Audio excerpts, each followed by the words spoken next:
Yan ang sinasabi ko po sa inyo, no? Patunay na hindi po ako nagkakalat ng fake news. Makikita nyo po, nung nakaraang araw pa, sinabi ko sa inyo na may sugat sa kamay si Catalina Cabral. At ito nga po ay napatunayan. Ito po ay sa pang-aagaw di umano ni Congressman Leandro Leviste ng mga dokumento, pero meron pong video ha. Ito, panoorin po natin. Cabral file. Kine-question ngayon ang pang-aagaw umano ni Congressman Leandro Leviste sa mga dokumento mula sa opisina ni dating Undersecretary Catalina Cabral. Ang giit na Leviste, may basbas ni Secretary Dizon ang pagkuha niya sa mga dokumento. Bagay na itinanggi naman ng kalihim. Kuha ito ng pagpunta ni Batangas 1st District Representative Leandro Leviste sa opisina ni dating Public Works and Highways Undersecretary Catalina Cabral noong September 4, 2025. Sa videong ito, nakuha pasado alas 5 ng hapon na, makikitang lalabas si Leviste mula sa opisina ni Cabral at pupunta sa programming office sa kaparehong floor. Kasunod niya si Cabral. Sa isa pang kuha ng CCTV, lalabas sina Cabral at Leviste mula sa programming office. Leviste may hawak ng mga papel habang tila may ipinapaliwanag sa kanya si Cabral. Undersecretary Catalina Cabral dito sa DPWH Central Office. Walang CCTV sa loob at ayon sa mga staff na nakausap natin, ang hindi nakita sa CCTV ay yung mga naging aksyon ni Batangas Representative Leandro Leviste kung saan may hinahanap siya ng mga dokumento kay Cabral. Parsahan umanong nanguha si Leviste ng mga dokumento at kumopya ng mga files sa computer sa opisina ni Cabral at programming office. Hiniling nilang itago ang kanilang pagkakakilanlan dahil sa takot para sa kanilang seguridad. Ayon kay Kim, hindi niya tunay na pangalan, hinahanap ni Leviste kay Cabral ang mga proponent o pangalan ng mga mambabatas para sa mga proyektong nasa General Appropriations Act o GAA ng 2025. Iniwan nila ang dalawa sa opisina ni Cabral pero maya-maya pa, hanggang sa may narinig na lang po kami mga kalabog sa loob. So, syempre po, si ma'am po kasi may edad na din ho and medyo frail na din po kasi yung katawan ni Yusek, hindi dahil sa edad niya. Pumasok po kami, nakita po namin sa loob. Ikong po, kuha siya ng mga dokumento. Hawak niya po yung phone niya. Tapos, binivideohan niya po lahat ng mga papel. Tapos, si ma'am po, kung huwag naman, ano po bang kailangan nyo, prepare naman na. Tapos, that was the time na medyo tumataas na po yung boses ni. Ang sabi niya po noon na, bakit may tinatago ba kayo? Ano to, public documents lahat to. Dapat hindi nyo to tinatago sa akin. Dapat binibigay nyo sa akin to. may isang pagkakataon ding nasugatan si Cabral dahil sa pakikipag-agawan ng dokumento kay Leviste. Ang alam ko, paper cut. Nakikipag-agawan siya ng dokumento. Kay Yusek po, pagkapasok po namin, naalala ko po, yung kamay ni ma'am nakaganon, ang dami pong dugo sa damit niya. Yung ibang papel po nun meron mga dugo din. Si Kong nagvi-video lang po. Tuloy-tuloy lang siya nagvi-video, nagtitake ng pictures. Doon na po kami nakiusap kay Kong na baka Kong pwedeng huwag naman ganito. Kasi may sugat na po si ma'am How was she reacting?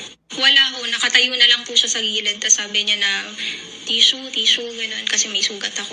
Hindi naman po si ma'am masigaw na tao So parang nakikiusap lang siya kay Kong, please. Dito makikita na tila may bandage na sa kamay si Cabral habang may kausap ito sa telepono. Para daw mapayapa si Leviste, iniutos ni Cabral na bigyan ito ng kopya ng listahan ng National Expenditure Program at GAA na nakalagay ang pondo sa mga distrito para sa taong 2025. It doesn't necessarily mean po na sila po yung nag-propose. Kasi kami, pinaplatnan namin kung ano yung talaga yung nasa official document, kung how much talaga napunta doon sa district na yun, sa NEP and sa GAA. So kung saan located yung project, saan talaga located yung project, doon naka-lodge yung allocation. Hindi namin sure ko po kung ano yung summary by tinutukoy. Grabe talaga yung ginawa ni Congressman Leandro Leviste, no? Parang parang wala ng manner. Siguro kaya siya kaparehas ni Congressman Kiko Barzaga na na-kick out, no? O drop out ba talaga? Hindi ko alam Pero yung galawan niya parang hindi edukado, no? At dapat na masampahan din to ng ethics Kasi baka yan yung mga factors na gumulo sa isip ni Cabral, 'di ba? Kasi may mga nananakit na, namimilit na, 'di ba? Naman, no, given the benefit of the doubt kay Congressman Leandro Leviste, parang ba siya? Parang napipilitan lang rin siya. Parang meron bang tumatakot sa kanya para gawin ang lahat ng ito, 'di ba? Kasi alam mo kung sasabihin mo gusto mo lang maging hero, parang sobra-sobra namang yan, pangaharas, hindi na hero yan Pag nangaharas ka, 'di ba? lalabas kang kontrabida pag ganyan ang ginagawa mo. At alam naman po natin, nakadikit ni Congressman Leandro Leviste mga Duterte, di ba? Di ba? Baka naman may banta sa kanya yung mga Duterte, hindi natin alam, di ba? Baka ganun ang nangyayari, pero parang sa akin, dapat ma-ethics to si Congressman Leandro Leviste, kasi hindi po nararapat yung ganyang mga pagkilos, no? Ang tanda-tanda na nito, payat-payat to.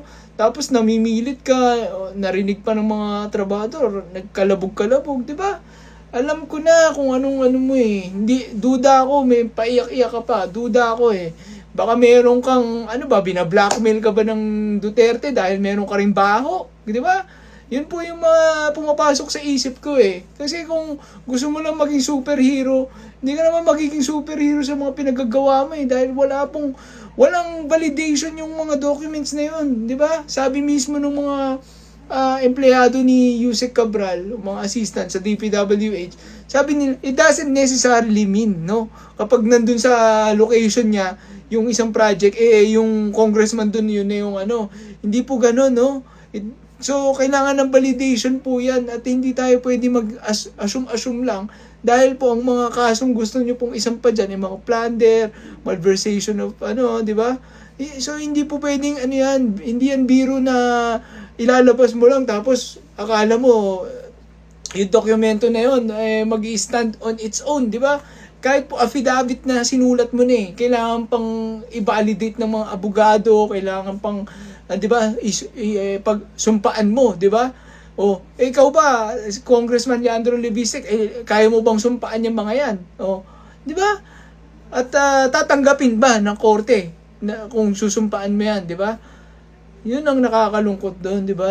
Ewan ko, dapat one step ahead ka kapag ganyan yung mga ginagawa mo eh. Kasi, mababack to you ka, kagaya niyan, kitang-kita sa CCTV, no? Yung kabalastugan na ginawa mo. Alright, once again, this is Balita at Kaalaman, no? Huwag po tayong maniniwala kay Congressman Leandro Leviste. Mukhang meron po siyang ibang agenda sa mga pinagagawa niya, no? And it's very obvious na. Alright, once again, this is Balita at Kaalaman. Let's do this again. Share niyo po ito, lalo na sa mga DDS supporters. Let's do this again. Let's go.